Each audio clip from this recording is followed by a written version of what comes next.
అందరికీ నమస్కారం. రాశి ఫలితాలు ఛానల్ కి స్వాగతం. మిథున రాశి వారికి జరిగే శుభాలు అశుభాలు ఏంటో తెలుసుకుందాం. ఈ వీడియోని తప్పకుండా చివరి వరకు చూడండి. ఈ వీడియోని ఇంకా లైక్ చేయకపోతే వెంటనే లైక్ చేయండి.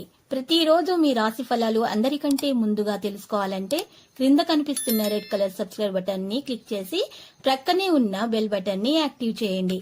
అలాగే ఈ వీడియోని తప్పకుండా మీ మిత్రులందరితో షేర్ చేయండి.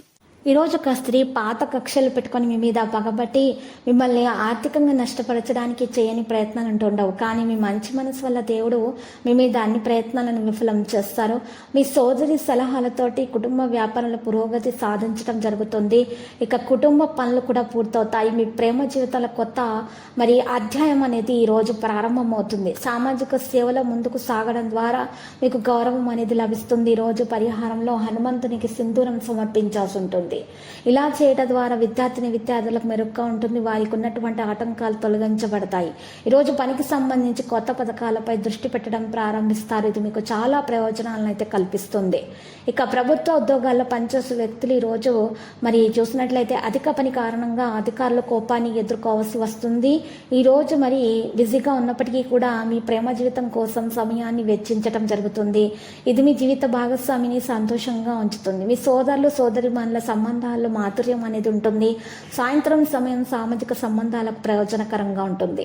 ఈరోజు వార్తాపత్రికలతో అనుబంధం ఉన్న వ్యక్తులు ఈరోజు మరింత కష్టపడాల్సి వస్తుంది. ఈరోజు ఆర్థిక పరంగా మంచి లాభాలు వచ్చే అవకాశం కూడా ఉంది. మీ తల్లిదండ్రుల ఆరోగ్యం పట్ల ప్రత్యేక శ్రద్ధ తీసుకోవాలి.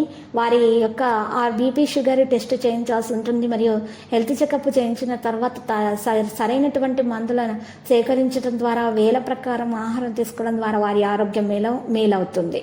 ఇక మెరుగ్గా ఉంటుంది. లక్కీ సంఖ్య 53, లక్కీ కలర్ లేత గోధుమ రంగు. పరిహారంలో ఈరోజు చక్కగా మీరు పరిహారం కొరకు సాయిబాబా ఆలయ దర్శనం చేసుకోండి. ప్రదక్షిణలు చేయండి. అక్కడ ఉన్నటువంటి పేదలకు బట్టలను దానం చేయండి. శుభప్రదంగా ఉంటుంది. దోషాలు కూడా పరిహారం అయిపోతాయి. మీకు ఏదైనా అప్పుల బాధ ఉన్నట్లయితే అక్కడ ఉన్నటువంటి వృత్తులలో ఒక ఆడ వృద్ధురాలికి మీరు బట్టలను దానం చేసిన తర్వాత అన్నదానం కూడా చేయడం వల్ల మీకున్నటువంటి అప్పుల బాధ అనేది తీరిపోతుంది. గ్రహచలనం రీత్యా మీకు అన్నదానం చేయడం వల్ల చాలా మేలు కలుగుతుంది. మీకున్నటువంటి ఆటంకాలు, అప్పుల బాధ ఏదైనా సరే, ఏ పరిస్థితులైనా సరే తొందరగా బయటికి రాగలుగుతారు. ప్రతిరోజు ఈ విధంగా రాశి ఫలాలు తెలుసుకోవడానికి వీడియోని తప్పకుండా లైక్ చేయండి. క్రింద కనిపిస్తున్న రెడ్ కలర్ సబ్స్క్రైబ్ బటన్ ని తప్పకుండా క్లిక్ చేయండి. లైక్ మరియు సబ్స్క్రైబ్ చేసిన వారికి ఈ రోజు ఏదో ఒక శుభవార్త వినాలని నేను దేవుణ్ణి ప్రార్థిస్తున్నాను. Thank you for watching this video.